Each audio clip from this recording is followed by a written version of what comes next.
नमस्कार। तो students council 2025-2026 में शामिल होने का मौका आ गया है। अब देखिए, जो ऑफिशियल अनाउंसमेंट होती है वो कभी-कभी थोड़ी मुश्किल लग सकती है ना, तो हमने इसे एक बिल्कुल सीधी-सादी गाइड में बदल दिया है। चलिए काउंसिल में शामिल होने के हर स्टेप को अच्छे से समझते हैं। तो चलिए शुरुआत करते हैं इस बहुत ही दमदार विचार से। ये छात्रों की आवाज़ है, ये उत्कृष्टता का मंच है। ये सिर्फ एक लाइन नहीं है, ये स्टूडेंट्स काउंसिल का जो असल मकसद है उसे दिखाती है। एक ऐसा प्लेटफॉर्म जहां स्टूडेंट्स अपनी आवाज़ को बुलंद कर सकते हैं। काउंसिल का हिस्सा होना सिर्फ एक टाइटल पाने जैसा नहीं है, ये लीडरशिप का एक असली मौका है। तो सवाल ये है कि ये मौका असल में है क्या और इससे स्टूडेंट्स को मिलता क्या है। आइए इसी को जानते हैं।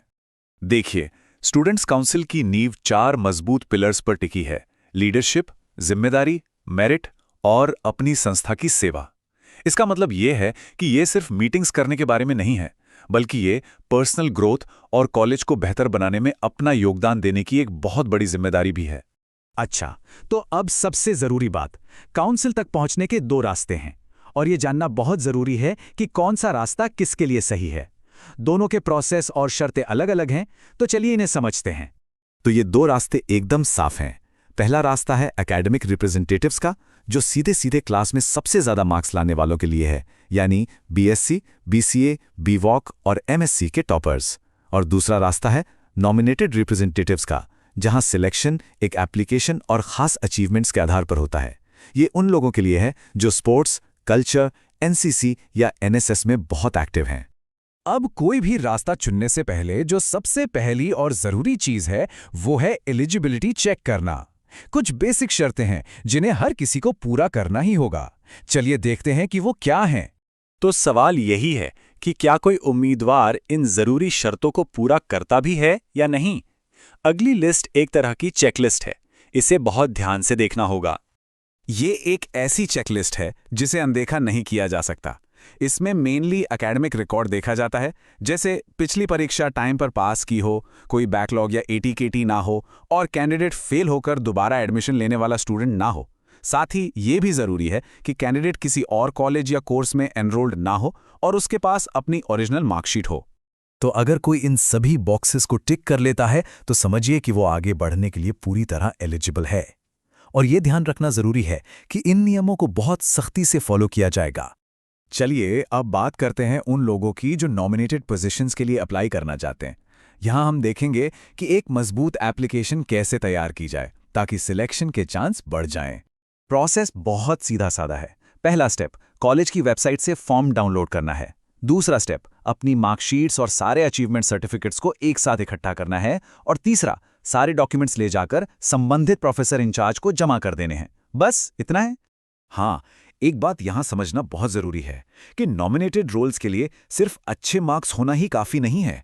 एकेडमिक मेरिट के साथ साथ जो एक्स्ट्रा अचीवमेंट्स हैं उनको भी बराबर का वेटेज दिया जाता है।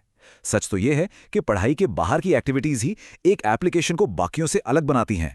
तो अब ये देखते हैं कि कौन सी अचीवमेंट्स सबसे ज्यादा काउंट करती हैं, मतलब जिनसे एप्लीकेशन मजबूत बनता है। एनसीसी में बी या सी सर्टिफिकेट और कैंप्स को बहुत वैल्यू दी जाती है। एनएसएस के लिए यूनिवर्सिटी, स्टेट या नेशनल लेवल के कैंप्स जरूरी हैं। स्पोर्ट्स में इंटर कॉलेज या यूनिवर्सिटी मेडल एक बहुत बड़ा प्लस पॉइंट है। और कल्चरल एक्टिविटीज में यूथ फेस्टिवल के प्राइज या डिबेट में जीत आपके एप्लीकेशन को बहुत स्ट्रांग बनाती है। अच्छा, अब बात करते हैं 2 लेडीज रिप्रेजेंटेटिव की पोजीशंस की। इनके लिए जो क्राइटेरिया है वो और भी स्पेसिफिक है। इसमें एकेडमिक परफॉर्मेंस, को करिकुलर और एक्स्ट्रा करिकुलर अचीवमेंट्स के साथ साथ विमेंस सेल की एक्टिविटीज में भागीदारी और किसी भी तरह के स्पेशल अवार्ड या पहचान को भी देखा जाएगा। और अब आते हैं सबसे जरूरी हिस्से पर, डेडलाइंस। प्रोसेस शुरू हो चुका है और समय बहुत तेजी से निकल रहा है।